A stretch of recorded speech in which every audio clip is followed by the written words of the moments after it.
Hi, Harriet. This is Shireen. When you're ready, I think we can go ahead and start.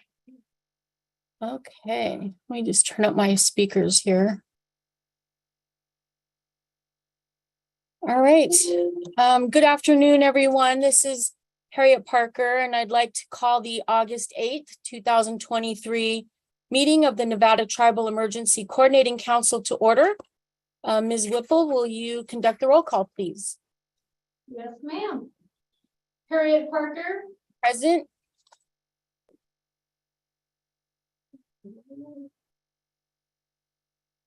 Sukaki Charlie.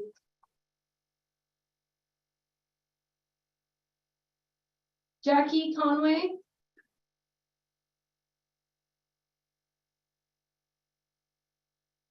Dwayne Masters Sr.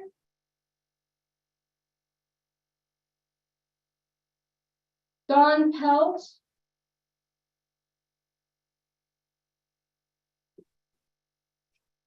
Marian Perez.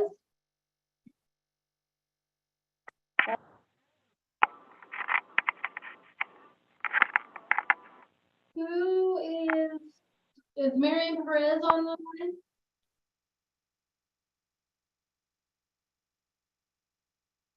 Kenneth Pointer. Present. Ross Rivera. I'm here. Daniel Thayer. Here. Abe Fogerson. Emily Gould. Good afternoon, everyone. I'm here. We are one short for quorum.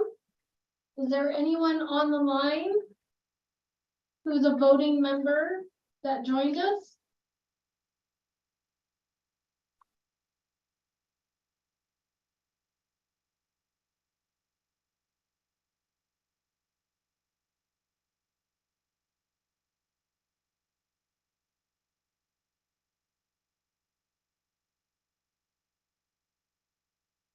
Give me a moment and let's see if I can contact a couple of people. One moment.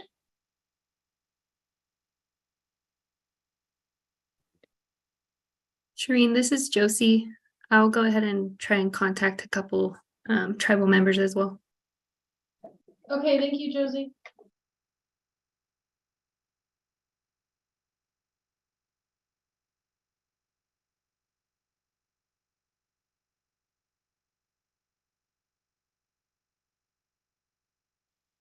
I think they heard that Chief Fogerson wasn't going to be here, so they decided to bail out.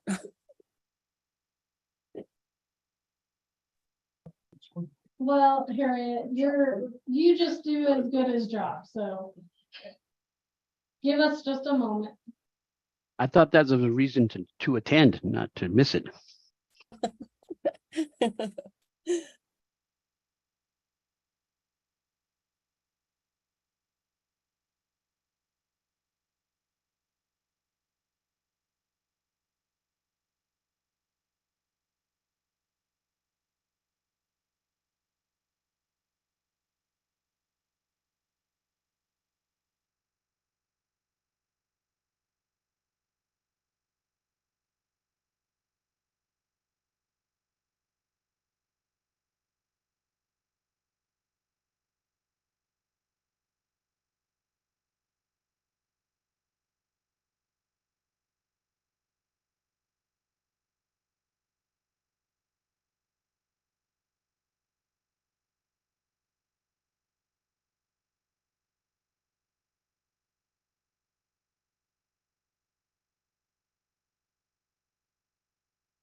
This is Shireen Whipple for the record. For those of you who have joined us, we are still trying to establish quorum. For the couple of people that arrived, are any of them voting members of the NTECC?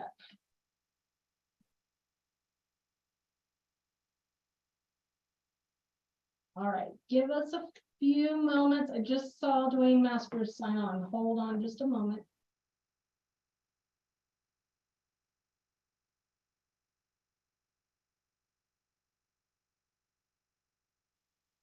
This is Josie Burnett. For the record, I was able to speak with Dwayne Masters. He's in another tribal meeting, but I was able to connect with Don Pelt.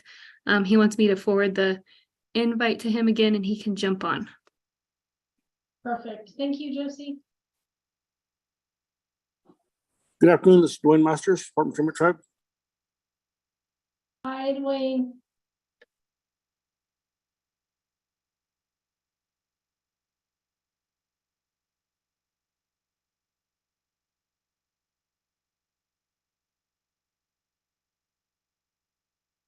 Let's just give it a couple of minutes to see if Don Paul will sign on, and then I'll do roll call again. One moment.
Okay, so Don Pelt has signed in and is joining the meeting.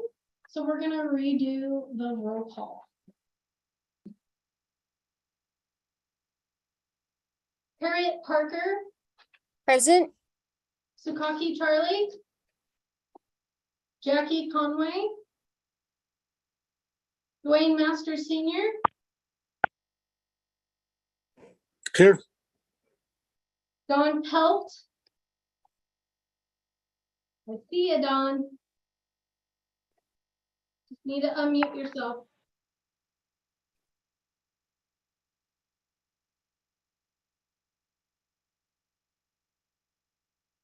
I do show on, Okay, I'm here. I think I got it right now. okay, thank you, Don. Marion Perez. I'm here. Kenneth Quiner, Here, Ross Rivera, here, Daniel Thayer, here. David Fogerson, Emily Gold. Present. All right, Ms. Harriet, you have quorum. Thank you, everyone. Thank you, Ms. Whipple, and thank you everyone for joining us this afternoon. I thought I was going to get off easy for a minute. Okay, so I would like to remind everyone that please double check that your microphone is on mute unless you are actively speaking. Also, when speaking, if you can identify yourself before you speak in order to assist the staff with the minutes. With that, we will close out agenda item number 1 and we'll move on to agenda item number 2. This is public comment. This is for discussion only. No action may be taken upon a matter raised under this item of the agenda until the matter itself has been specifically included on an agenda as an item upon which action may be taken. Public comments may be limited to 3 minutes per person at the discretion of the co-chairs. Comments will not be restricted based on viewpoint. To provide testimony during this period of public comment via telephone, please call in anytime after 12:30 by dialing the number provided on the agenda. When prompted to provide the meeting ID, also provided on the agenda. And then when prompted for a participant ID, please press pound. When asked to provide public comment, please press *6 to unmute your phone and *6 again when your comments are complete. And then please be advised that the YouTube stream will be between 60 to 90 seconds behind the live meeting. Would anyone like to provide a public comment there in Carson City while we wait for the lag time? Harriet, Yes. this is Samantha Laddick from the AG's office. This is my fault, but there's been a change to the open meeting law, and we now have to read the number and the passcode into the meeting. So if I can do it for you, or if you want to go back and just read the phone number and the meeting ID, that will satisfy the requirement. Sorry, I didn't tell you in advance. That's okay. Thank you so much. You know what? I don't think I have it. I deleted it from my copy. All right, so if you're here to make public comment, you're going to dial in at 1-669-219-2599, and you'll enter the meeting ID 686-738-8625. When you're prompted for a participant ID, press pound, and then *6 to unmute yourself. Thank you. Perfect. Thank you, ma'am. And I will make sure to add that to my notes so that in the future, I will read the phone number and the meeting ID and the participant ID. And I'll read the new open law. Thank you for that. I appreciate it. Were there any comments there in Carson City? Harriet, this is Shereen Whipple for the record. Doesn't seem to be any in the room, and I have no written comments as well. Okay. There is a chance for a second public comment at the end. So with that, we will close out agenda item number 2 and we'll move on to agenda item number 3. This is the approval of minutes. This is for discussion and possible action. The NTECC will review and discuss the minutes of the May 9th, 2023 NTECC meeting. The NTECC will determine whether to approve the meeting minutes. You all should have received a copy of the draft minutes from the May 9th, 2023 meeting. And thank you to Ms. Whipple and everyone who puts those together. It is a lot of work and I'm so grateful. Members, please review, and when you are ready, I will take a motion to approve or amend. Harriet, this is Ross Rivera. On page 2 in the minutes, the second line up, it's PHP is trying to find one more travel specific. I just wanted clarification on that item.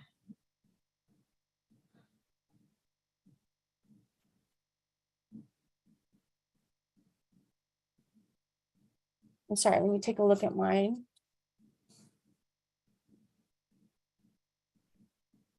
Shereen, were you able to catch that? Can you repeat that? It states the second line up says Ms. Gould further noted that PHP is trying to find one more travel specific session. This is Emily Gould for the record, real quick. I believe that was supposed to be, we were trying to find one more tribal specific session to include. Okay. Thank you. I will correct that. Did I make a motion to approve the minutes as noted? Ken Ross Quine Rivera. for the record seconds that motion.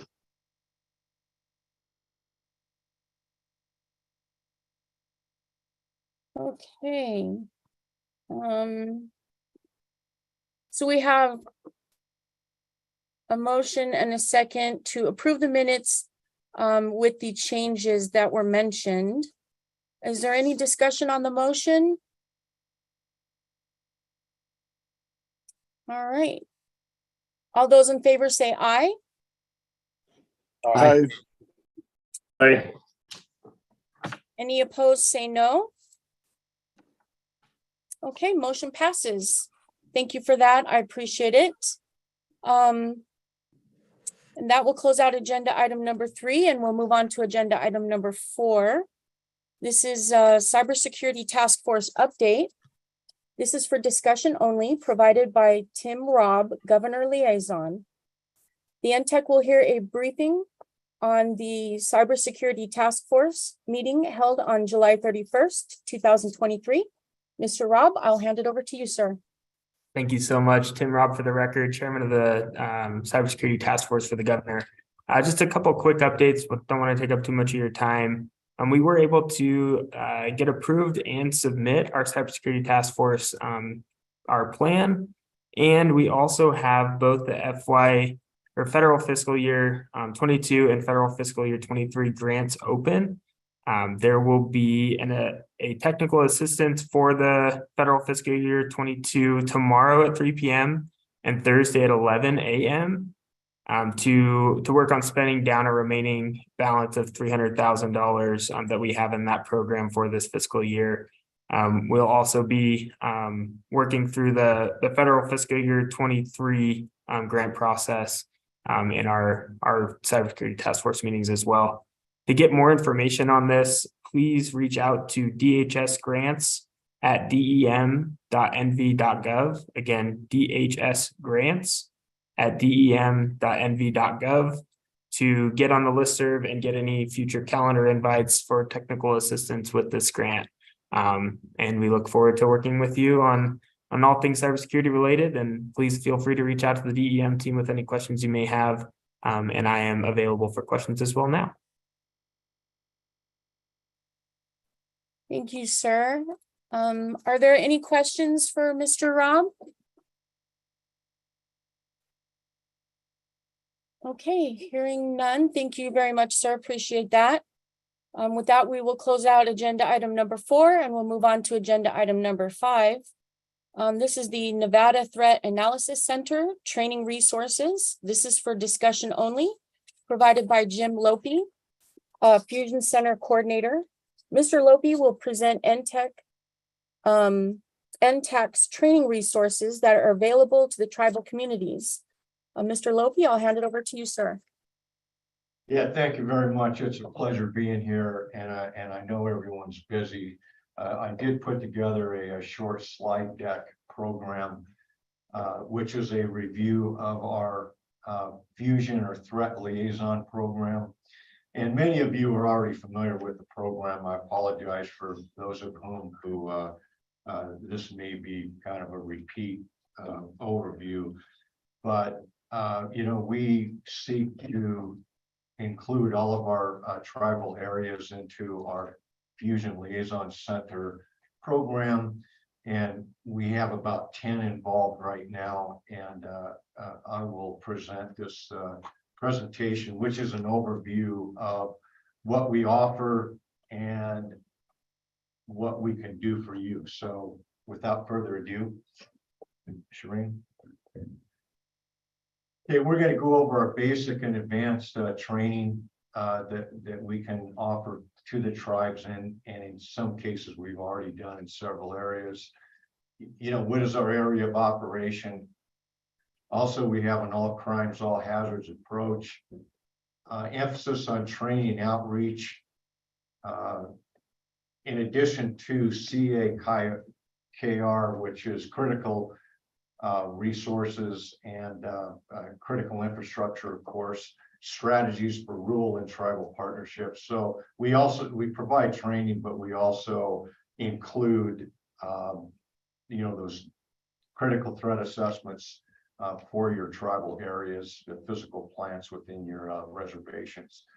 Our tribal training focus will do an overview of what we offer for training, including not limited to our basic threat assessment, threat liaison officer training, active shooter, anti-government sovereigns, First Amendment audit training, international domestic terrorism, etc.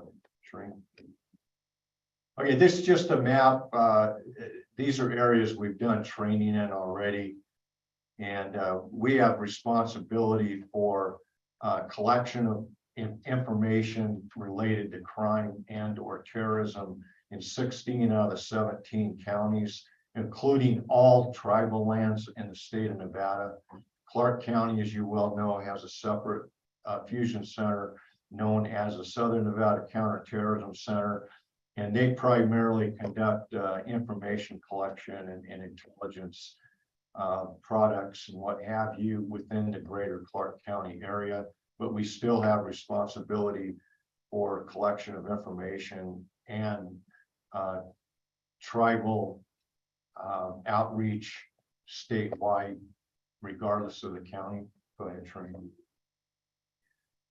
And again, just an overview of what does the Fusion Center do? What does it do? What's its purpose? We broker relevant information and intelligence and provide that to local consumers with Overwatch by Nevada DPS investigations. We harness information from state and local partners, including the tribes, to provide strategic, operational, and tactical intelligence. We provide quality and professional analytical service, and we provide a robust and effective FLO, TLO outreach program and critical infrastructure assessment tool component for customers. And already mentioned the high quality and cost effective training. We do about 50 training classes a year statewide. Go ahead, Trina. And this is just a map of all the reservation areas in the state, and the stars designate training that we've already done in those tribal areas, just to give you an idea. Go ahead, Shrink. Okay, tribal outreach. Indian reservations obviously have unique and varying crime-related issues, and outreach is important. Our Nevada Threat Analysis Center, Fusion Liaison Officer and Threat Liaison Officer outreach begins, of course, at statewide intertribal council meetings and by inviting tribal employees to all training. NTECC FLO coordinator, which is me, uses the Nevada Division of Emergency Management Tribal Coordinator for specific training outreach requests. And of course, Mason is here now. Jay's no longer with us. Go ahead. And again, what are the benefits to our program to the tribes? We conduct active shooter and FLO training, about 8 different classes, which has been widely accepted, I think, in many of the tribal areas. We share the sharing of information to and from NTECC Center to tribal BIA law enforcement is very important.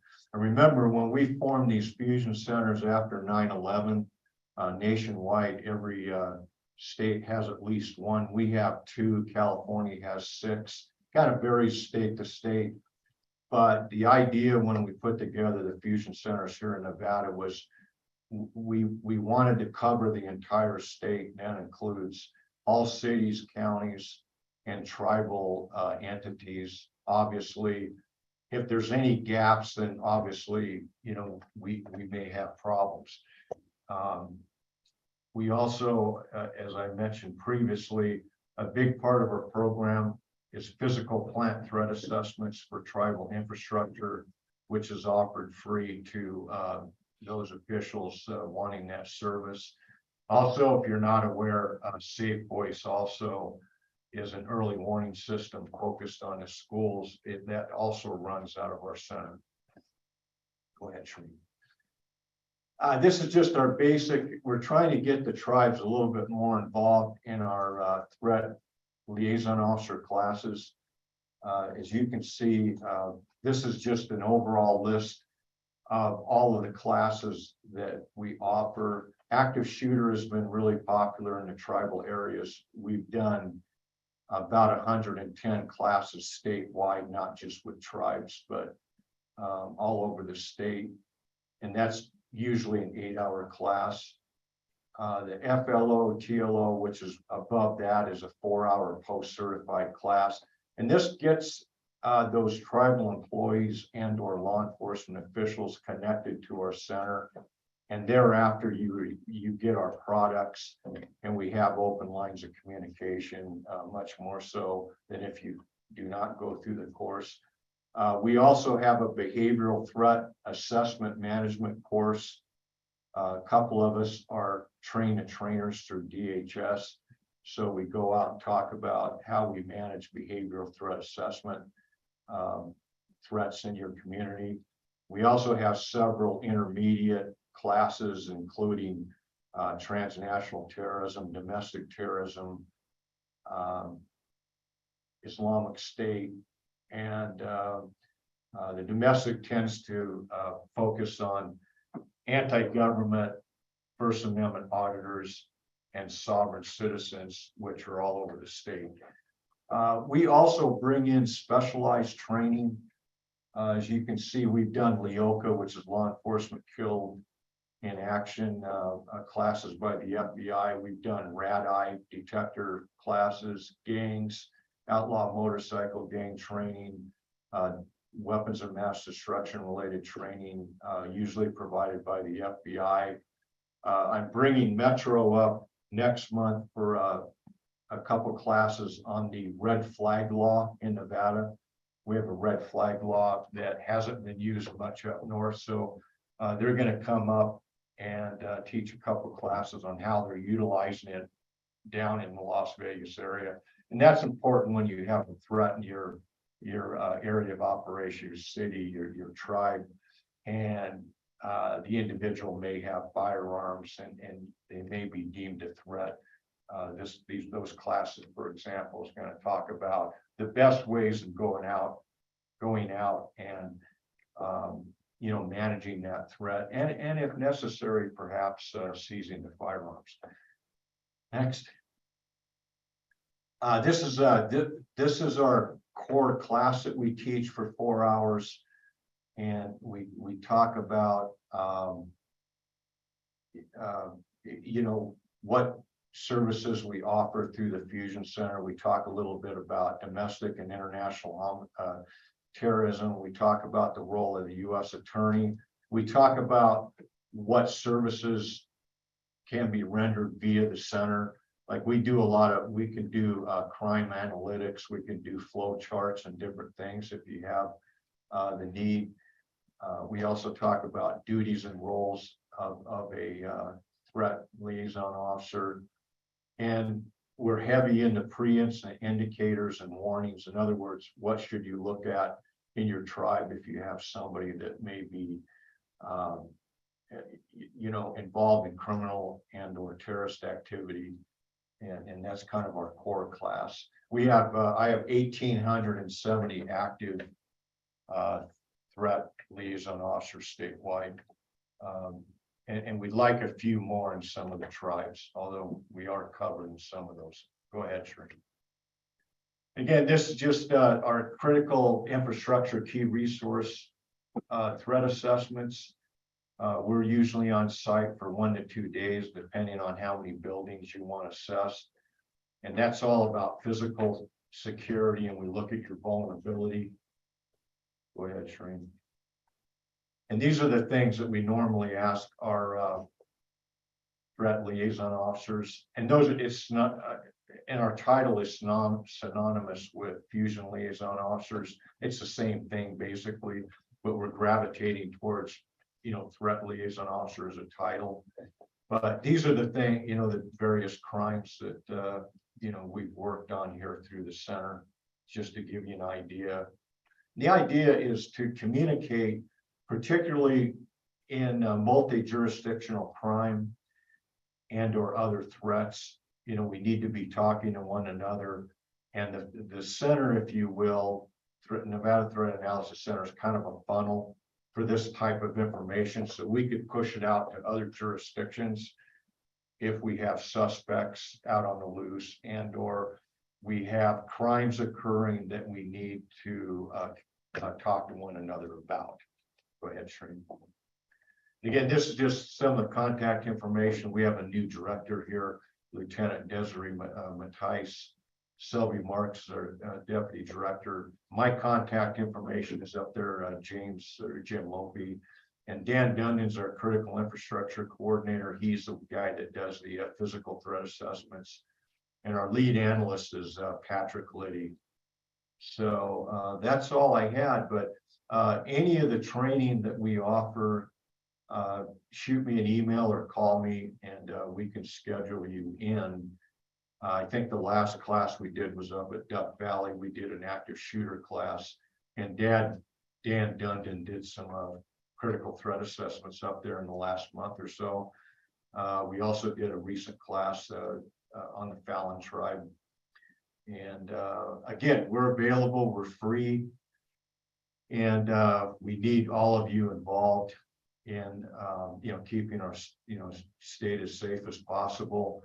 And anything you need, give me a call and we'll come out and get you more involved in our program if you are not already. And thank you very much for your time. If anybody's got any questions, feel free.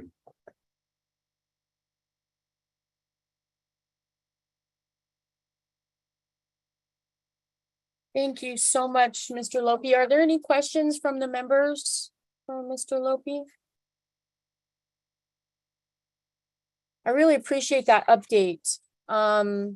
It's been a while since you've been to Las Vegas, Paiute, so I may have to get a hold of you to set something up. So you'll be getting a call from me pretty soon.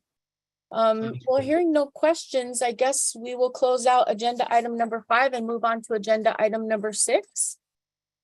This is an update on tribal health preparedness efforts. This is for discussion only, presented by Emily Gould, a public health preparedness program. Ms. Gould will update the NTECC on the Division of Public and Behavioral Health's health preparedness efforts. Ms. Gould, you have the floor. Thank you, Harriet. This is Emily Gould for the record. Just a few quick updates for you all. I'll try to keep it brief. So currently we're working on planning a site visit out to Burning Man this year.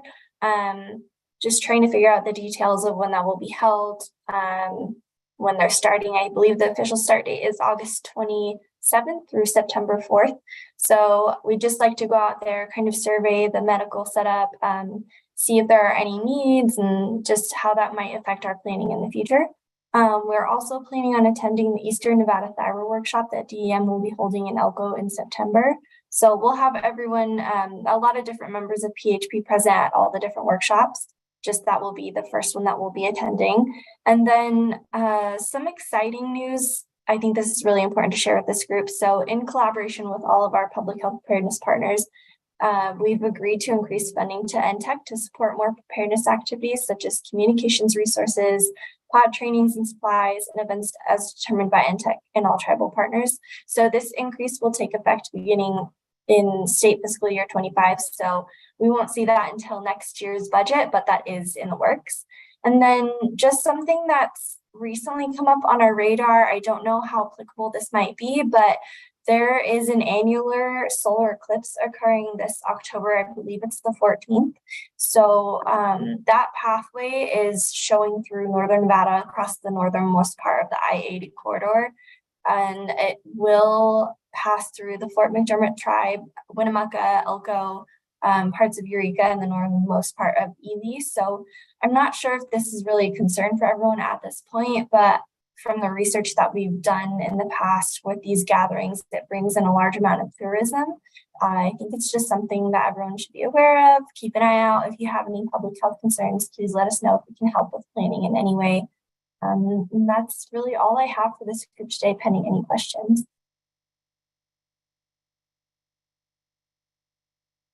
Perfect. Thank you, Ms. Gould. Are there any questions for Ms. Gould? This is Ken Quine for the record. Just a quick comment. Having worked through the solar eclipse of 2014, I believe it was, that can explode your population, cause emergency responder shutdowns. It's quite the event when people start massing from around the world to see that solar eclipse. So it is a preparedness thing. Understandable. Please let us know if we can help in any way. Perfect. So this is Bill Elliott for the record. Emily, you stole my thunder. And I was going to talk about that a little bit later. But it looks like in eastern Nevada, we're going to have a large swath of eastern Nevada where it's the prime viewing area for this annular eclipse.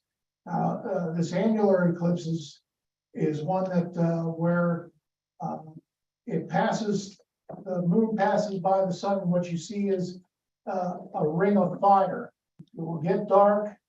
It won't get perfectly dark like a total eclipse, but this is an annular eclipse. It will be the last one that we see in Nevada for 40 years. So what we are going to do is we are meeting with emergency managers, and we're going to talk about this at the regional meetings, and we're going to have some trips out to eastern Nevada where we're doing some planning for this annular eclipse. And as was mentioned, Wyoming has had it, Idaho, a number of other places have had it, and there could be up to 500,000 people out there in the wilderness of Nevada. So a lot of it's going to be a lot of wilderness areas, a lot of many tribal areas are going to be in that path. And so that we just want you to be very, very prepared for this particular event. So we're going to have more and more discussions on this as we go along. It's October 14th when that's going to occur. Thank you very much. Thank you for that update. I didn't realize it was that big of an event. Wow. Any other questions or comments for Ms. Gould? Thank you so much for that. I really appreciate that. So hearing none, we'll close out agenda item number 6 and we'll move on to agenda item number 7. This is an update from the U.S. Forest Service. This is for discussion only, presented by Melissa Navis, Tribal Relations Specialist, U.S. Forest Service.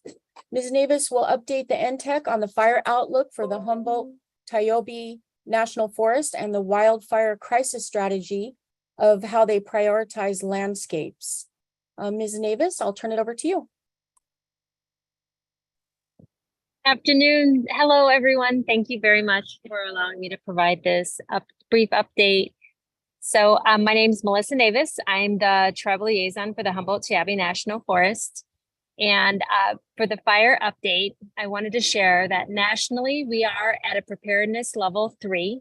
And within the Great Basin geographic area, we are at preparedness level 3 as well. The forest has had light initial attack this summer, with most fires remaining less than 10 acres, with just a couple of exceptions. Currently, all the fire on the forest are either controlled or out. The Spring Mountains National Recreation Area, just north of Las Vegas, is in stage 1 fire restrictions, with the Carson Ranger District and the Bridgeport Ranger District in stage 1 fire restriction. Ongoing threat for large fire across the forest remains in the Sierra Front for the next couple of months, with the other areas of the state experiencing monsoonal flow and thus decreased fire threat. Regarding the wildfire crisis strategy, there are 2 parts of the forest that are looking at a number of treatment methods for the landscape. So that includes the Sierra Front with the Bridgeport Ranger District and the Carson Ranger District. And the second is the Elko Front, which is in central Nevada around Elko. So I'll be sharing more information in the future, but those 2 have been designated on the National Landscape Priority List. So there are millions of dollars going into managing those landscapes. And right now, there are a number of conversations taking place with the Nevada Shared Stewardship.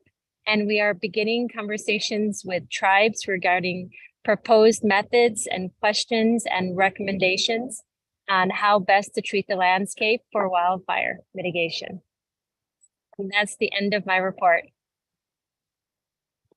If anyone has any questions, you're welcome to email me or ask me now. So my email is Melissa, MELYSSA.Navis, NAVIS @USDA.gov. Thank you. Thank you, Ms. Navis. Are there any questions? No questions from the members? Thank you, Ms. Navis, for that. Thank you. Update. Really appreciate that. Thank you. Okay, with that, we will close out agenda item number 7, and we'll move on to agenda item number 8. This is an update from the Intertribal Council of Nevada, ITCN. This is for discussion only, submitted by Clifford Banuelos, Tribal State Environmental Liaison for ITCN. Mr. Banuelos will provide the NTECC with an update of ITCN activities related to the support of tribal emergency management and health clinics. Cliff was unable to attend, but he did provide a written update that Ms. Josie Burnett will review for us. Ms. Burnett, I turn it over to you. Thank you, Harriet. Josie Burnett for the record. I'm just going to read off the report provided by Cliff Banuelos. We have been in contact with Josie Burnett from NDEM regarding ICS training for tribal personnel and leaders. We discussed offering an ICS NIMS class for tribal leadership at the annual ITCN convention that is scheduled for spring of 2024 in Reno. ITCN is also coordinating ESRI, ARC, GIS Pro certified training to occur at the ITCN conference. This would be a 2 to 3 day class. An item discussed between ITCN, FEMA, NDEP, and NDEM is tribes accurately documenting their lands and resources in order to accurately assess damages from disasters. Hopefully, this will help address that problem. ITCN and USDA Forest Service had a wildfire crisis strategy workshop in Elko on August 2nd and 3rd. This was a planning meeting to identify areas for fire fuel treatment and to find agreement of treatment methods. Similar meetings at other area offices are planned for the future with tribes and Forest Service. This meeting focused on the Ruby Mountains area from north by Secret Pass to south by Overland Pass. End of report. Thank you. Thank you so much, Ms. Burnett, for giving that report for us from Mr. Banuelos. I would say if there's any questions, I'm not sure if Josie has an answer, but maybe you can email Mr. Banuelos at ITCN if there are any questions. And with that, we will close out agenda item number 8 and we'll move on to agenda item number 9. This is an update from the Nevada Indian Commission. This is for discussion only, presented by Stacy Montooth. Ms. Montooth will provide NTECC with an update of Nevada Indian Commission activities related to the support of tribal emergency management and health clinics. Director Montooth, I will turn the floor over to you, ma'am.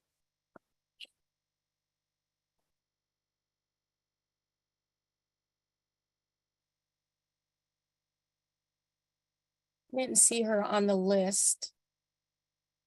Ms. Montooth, are you with us?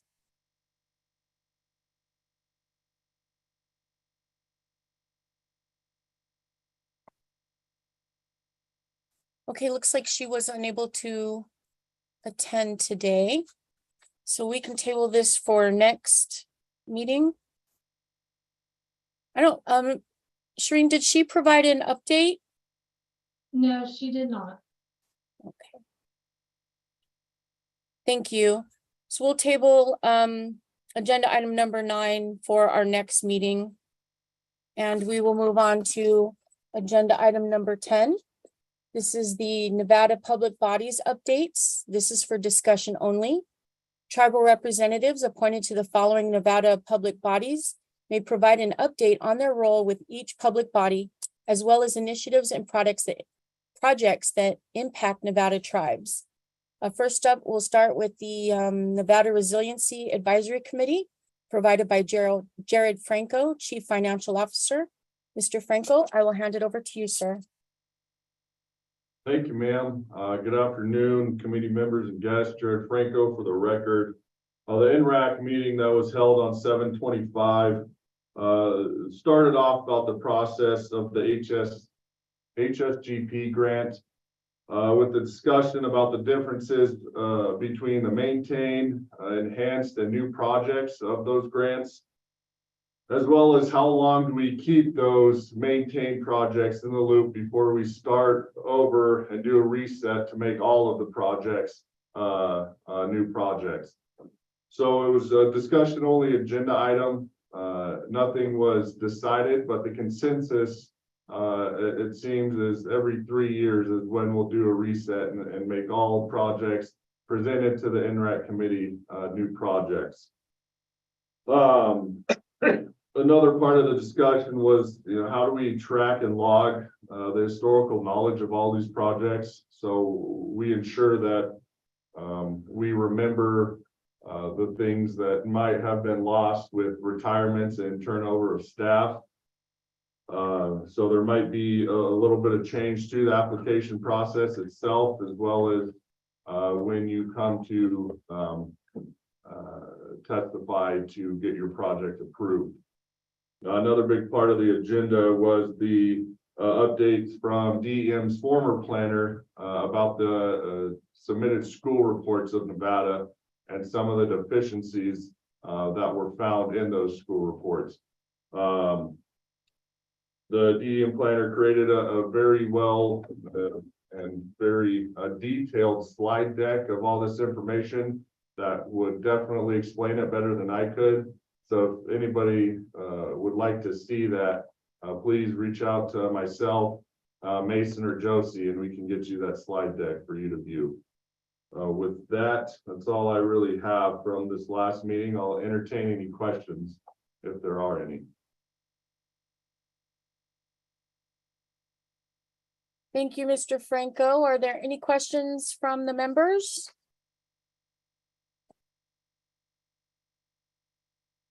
Okay, thank you, Mr. Franco. Appreciate that. We will now move on to the Nevada Commission on Homeland Security. This is provided by myself. The Nevada Homeland Security meeting was on June 8th of 2023. The meeting started with John Backadal, the Deputy Administrator at DEM, discussing the flooding events as a result of the March atmospheric rivers. Mr. Backadal advised that there are 14 FEMA staff members at DEM to help with recovery efforts, as DEM has 14 projects in review for recovery at a 75% reimbursement for the expenditures during the atmospheric rivers in March. Mr. Backadal indicated that the recovery operation will be a multi-year process. Mr. Backadal also discussed the spring thaw, indicating that Lyon County and state land in Lyon County have the biggest impact due to the severe rapid snow melt coming off of, mostly off of the Sierra Mountains.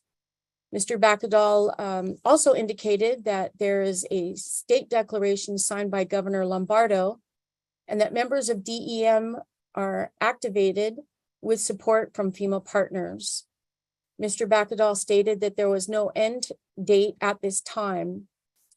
Although it has not been assessed, Mr. Backadal indicated that the estimate is approximately $3 million for the spring thaw, and this is due to no access to several areas as a result of the roads being washed out.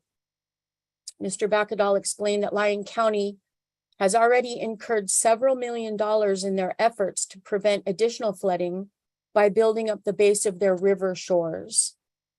Based on these costs alone, Mr. Backadal indicated that it is fast approaching federal declaration. And then regarding the atmospheric rivers in March, Mr. Backadal indicated that FEMA estimates $10.5 million, which is twice the required state limit to meet federally required limit for a federal declaration. Mr. Backadal indicated that this is just for public infrastructure and that on the residential side, there were 5 homes severely damaged and underwater, along with several private roads being washed out in Lyon County. Mr. Backadal stated that DEM is working with FEMA partners to get available resources to assist those private parties. Next, Mr. John Backadal also gave a report on the statewide adoption of NIMS, the National Incident Management System. Mr. Backadal stated that training for NIMS, ICS, which is Incident Command System, and all hazard training has been taking place statewide, including the rural areas. Mr. Backadal also indicated that incident management teams were recently deployed to Eureka County and Lyon County to address the atmospheric river incidents. The meeting rounded out with a report on the DEM FEMA audit results for fiscal year 2022 and 2023, submitted by our Mr. Jared Franco, DEM Chief Financial Officer. Mr. Franco stated that there were 3 audits still in progress, but that the executive audit branch placed an audit that they were conducting on hold until June 2024. Mr. Franco also indicated that DEM is still working on deobligations and that extensions have been granted on the 2020 and 2021 grants. Mr. Franco explained that the only grant closing out this year is the 2019, and that DEM is in the process of reobligating the rest of the deobligations for that grant. That's the end of my report. Are there any questions regarding the Nevada Commission on Homeland Security meeting from June? Okay, thank you. Hearing no questions, I will next move on to the Nevada State Emergency Response Commission, provided by Lance Chandler. Mr. Chandler, you have the floor, sir. Thank you. Lance Chandler for the record. Just a few things to report from CERC. All grants were approved June 20th at our funding committee meeting. It was approved by the full CERC on July 20th, which was our last meeting. The administrator position for CERC is still vacant. The fire marshal's office is providing staff to fulfill CERC duties, but if you know of anybody who wants to work for CERC, there's 2 vacancies available. Pending any questions, that's all I have.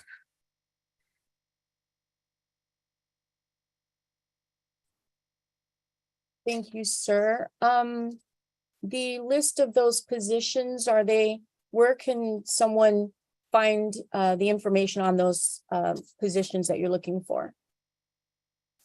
They're advertised through the state of Nevada website. Okay, thank you. Any questions for Mr. Chandler? Okay, thank you, sir. We will next move on to the Nevada Interstate Mutual Aid Committee, provided by Eric Wilson. Mr. Wilson, you have the floor, sir. Thank you, ma'am. This is Eric Wilson from the Division of Emergency Management for the record. We held a Interstate Mutual Aid Committee meeting back in June, and we discussed the info related to declared emergencies and disasters throughout the state for the past fiscal year. We also discussed resources which were requested through the system and the cost of those resources. Melissa Friend, our mission support manager, also discussed the development of our IMAT and IMT teams. Pending any questions, that's all I have.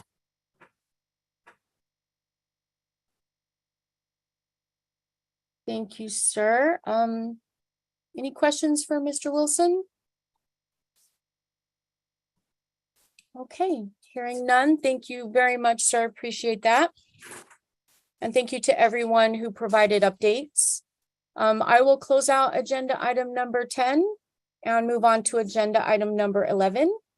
This is an update from Federal Emergency Management Agency, Region 9. This is for discussion only, provided by Crystal Harjo. Ms. Harjo will provide the NTECC with an overview of FEMA Region 9 all hazards activities and upcoming events.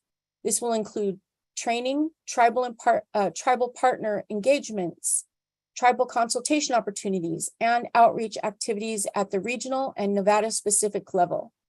Ms. Harjo, the floor is yours, ma'am. All right, thanks, Harriet.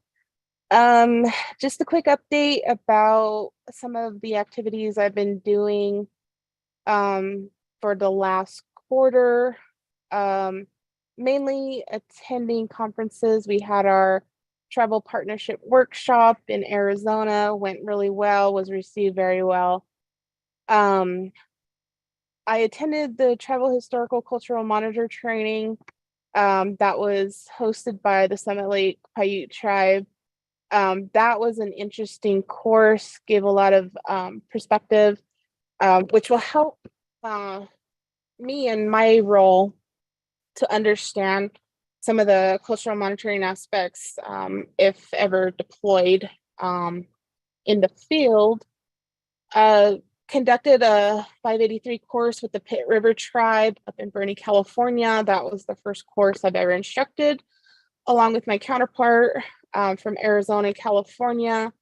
That was received very well. Looking forward to further courses to instruct. We are also instructing the 583 down at the National Native American Law Enforcement Association conference in Las Vegas at the end of the month. So looking forward to that.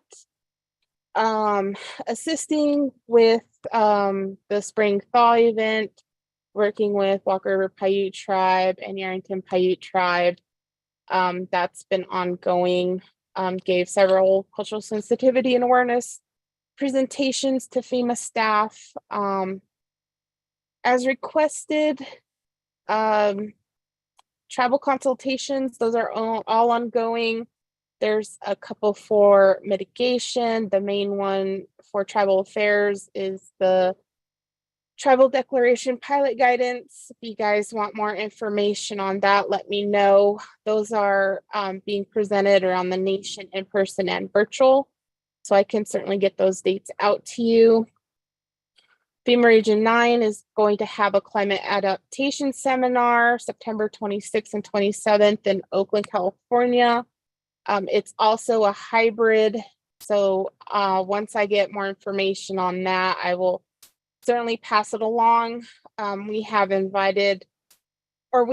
asked the Washoe tribe if they would be able to sit on a panel for Nevada. Waiting to hear back from them. If not, if there's any tribes who are interested in assisting on that panel, you can do so virtually or in person. However, we cannot support invitational travel, so that would be on your own, unfortunately. So please let me know if that's something of interest. I believe that is about it. Tribal Training Week for 2024. Hopefully we'll get more information on that in the next couple of months to send out, so participants can start registering and planning for their travel for that event. I believe that's about it, pending any questions. Thank you. Hey, Crystal, Harriet Parker for the record. The Tribal Training Week, is that at in Anniston, Alabama?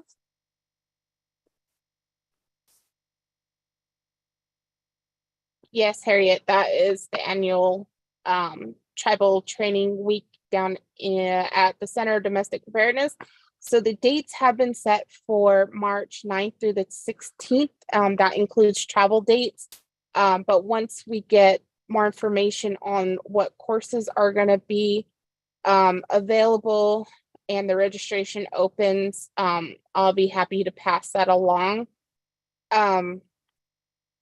Also, in terms of my attendance, unfortunately, due to several conflicting schedules, I will not be able to attend the Nevada preparedness workshops around the state.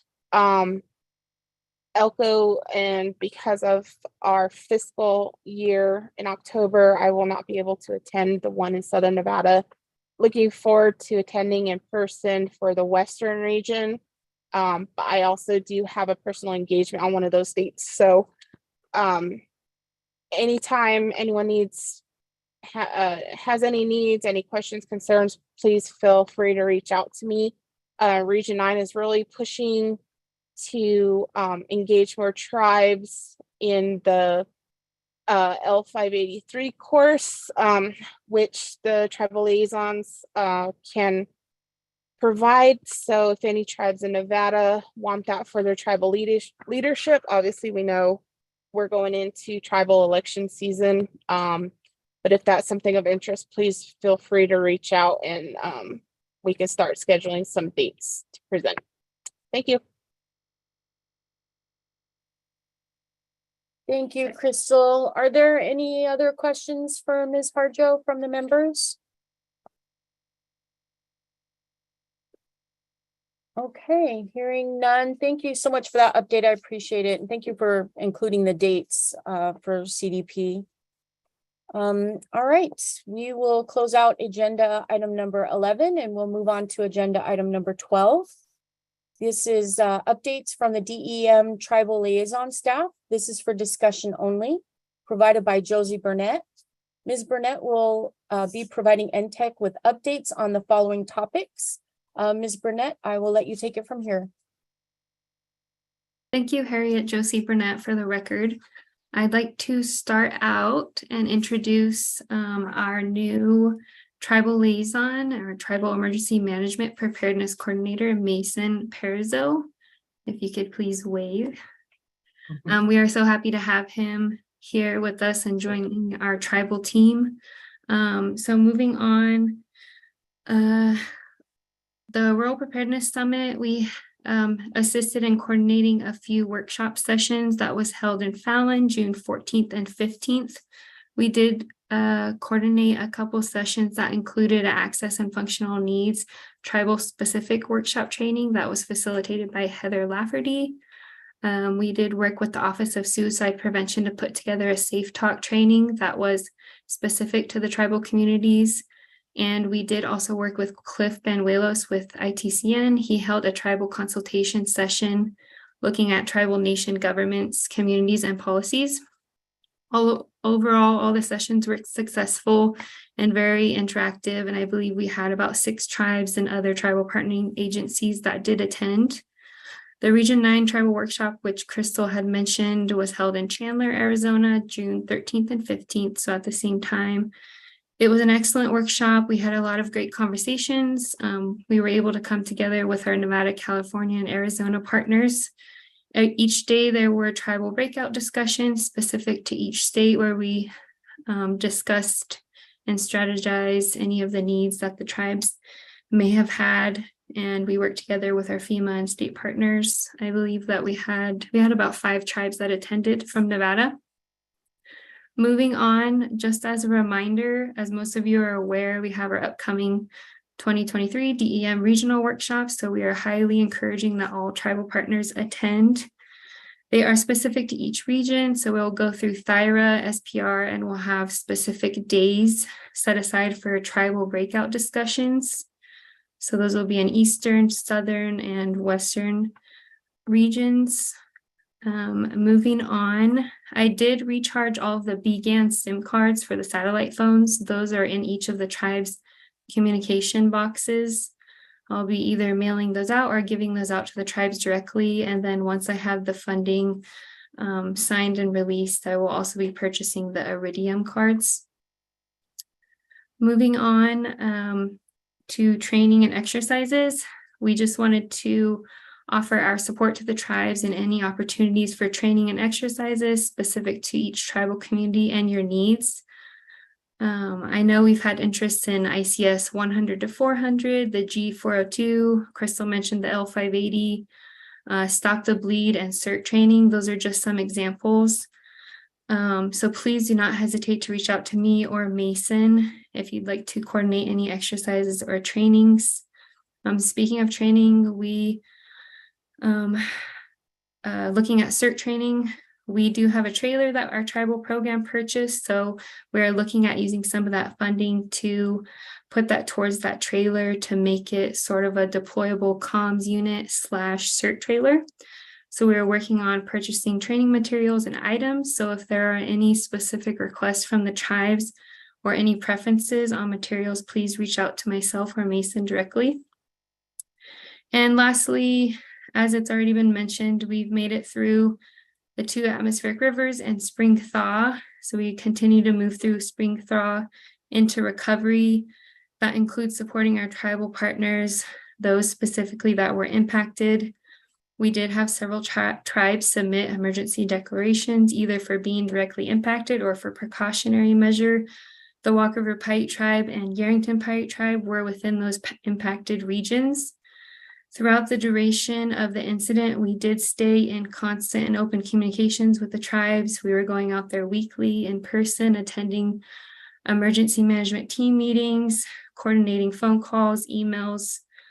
We did have state and coordinated calls that included the tribes, counties, FEMA, and other partners where we communicated updates and provided resources.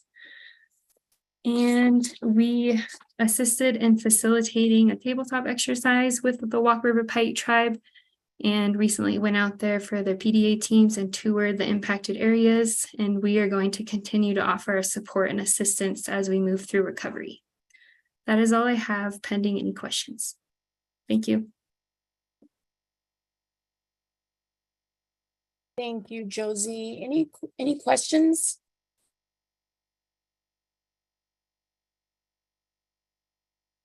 Okay. Yeah, this Daniel, I got a question. Could Mason introduce himself, please? A little bit of his background. Happy to. Mason Barazo for the record. It's lovely to be here with all of you. A little bit about myself. I've worked in fire and emergency management for a number of years, worked in law enforcement. Previously, I worked with Washoe County Emergency Management. Went through the 2017 flooding, so our spring thaw was kind of a bit of a flashback for that. I look forward to working with all of our tribes and regional partners moving forward. Any questions?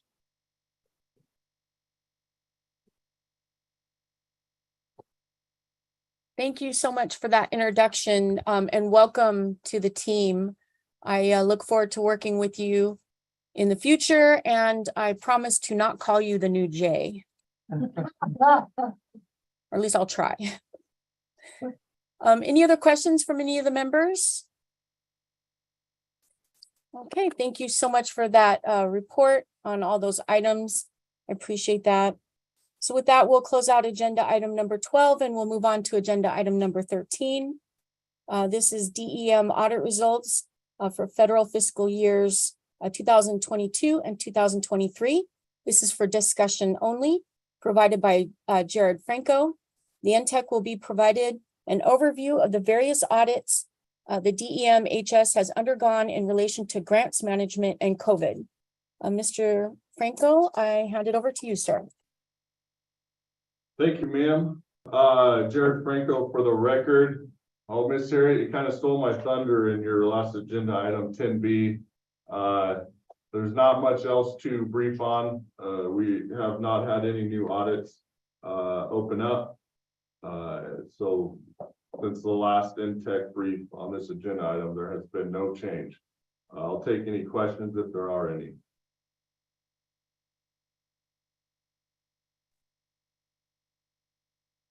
Yeah, I was thinking, gosh, I'm kind of given his report and I hope I don't mess it up. So I hope I got it correctly. Anytime you want to do it, ma'am, go ahead. Any questions for Mr. Franco before we move on? Okay, thank you so much for your report. Hearing none, we will close out agenda item number 13 and we'll move on to agenda item number 14.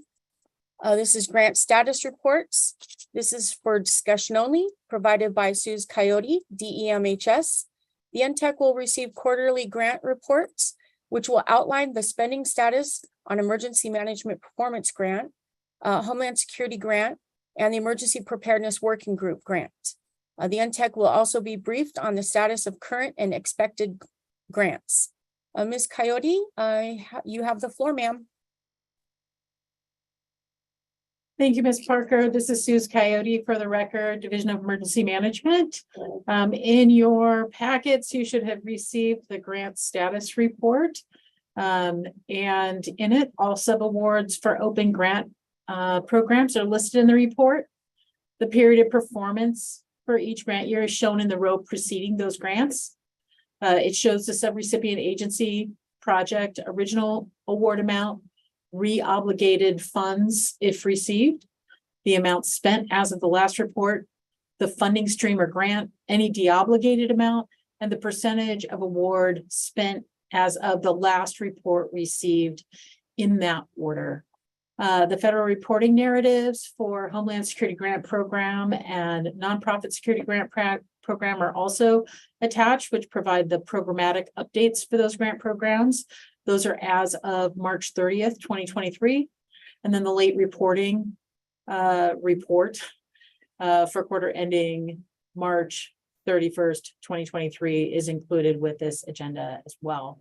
Tim Robb provided the updates for the cybersecurity grant, the FY federal fiscal year 22 submission of our cybersecurity plan, which is a final review, and the FFY 23 notice of funding opportunity grant, which just dropped. Both of those applications are open in Zoom grants.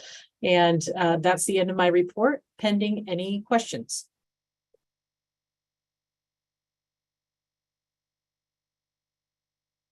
Thank you so much, Ms. Coyote. Are there any questions from the members? Okay. Thank you, Ms. Coyote, for that update. Appreciate that. So we will close out agenda item number 14, and we'll move on to agenda item number 15. This is the after action reports. This is for discussion only, provided by Rodney Wright, training and exercise supervisor. Mr. Wright will discuss the after action reports, which have been produced from events, incidents, and exercises with a focus on improvement plan or lessons learned, which the state is working on. Mr. Wright, I believe, is unable to attend today, so Mr. William Elliott will provide that report for him, unless I'm incorrect. That's correct. Thank you, Harriet. This is Bill Elliott for the record. Rodney is up in Alaska trying not to be eaten by a bear. He's on a type 2 team up there with the fires up in Alaska.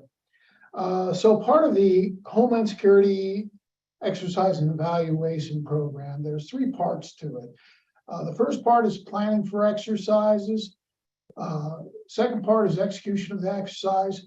And then the third part is the after action reporting improvement planning. And so we're going to talk a little bit about the after action report improvement planning document. And that we did have a document in with the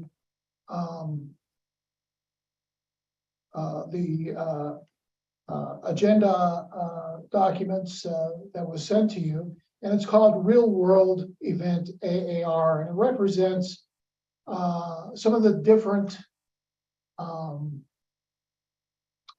disasters and events that we've had in the past about a year.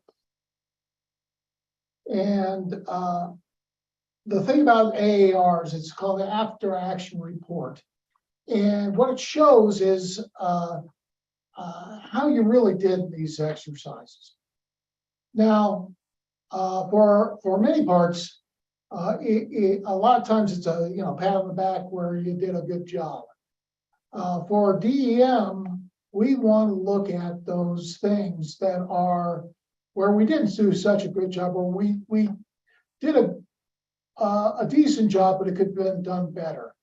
And so the real meat of an after action report is what's called the improvement plan. What you have in front of you is an improvement plan, and it shows the different corrective actions based on our activation. And the first one is for the atmospheric river incident for New Year's Eve. The second one is the regional Thyra workshop. The third one is the Silver State blackout. And the last one is the DEM continuity of operations tabletop. So those represent those 4 items, represent the exercises and the real world events that we've we've had in the past year. And you will see that it's quite a list of things that we can improve upon. And what we try to do is look at all of these things. We put a time frame to improve it. We put a person that's responsible for it to look at this and work with the teams to try to improve these items. And it could be whether you need more planning, additional organization, meaning people, you need more training, you need additional equipment, or you need additional exercises. And that stands for POETI. And if you've ever filled out one of our grant forms, you'll be intimately aware of POETI. So, but what these things do is it really shows you where your strengths and your weaknesses are, and it gives you a roadmap for how to improve. And I always look at these things as a great opportunity. It doesn't show us how bad we are. It shows us how good we can get. So I always appreciate these after action reports. And that's pretty much the end of my report on what Rodney wanted to talk about for these after action report forms. And I'm here for any questions if you have any. Thank you.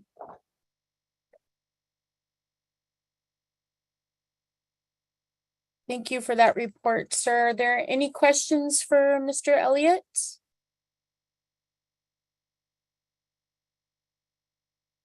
Okay. I don't see any. Thank you, Mr. Elliott. Appreciate that report. Thank you for covering for Mr. Wright. With that, we will close out agenda item number 15 and we'll move on to agenda item number 16. This is public comment. This is for discussion only. No action may be taken upon a matter raised under this item of the agenda until the matter itself has been specifically included on the agenda as an item upon which action may be taken.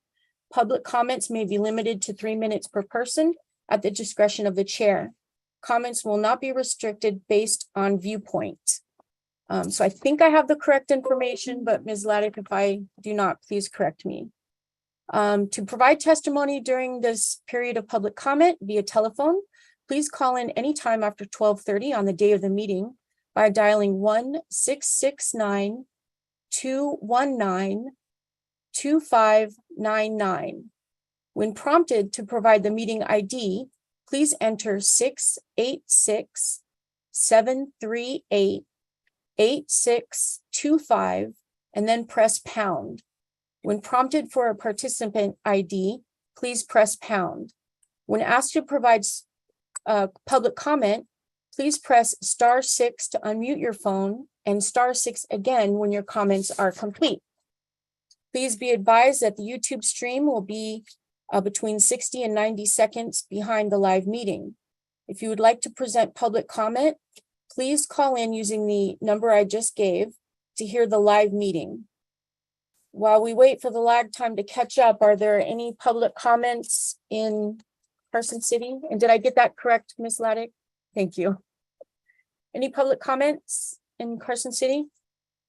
Harriet, this is Shereen Whipple for the record. There are no public comments in the room and no written comments either. Thank you for that. Are there any comments on the meeting here?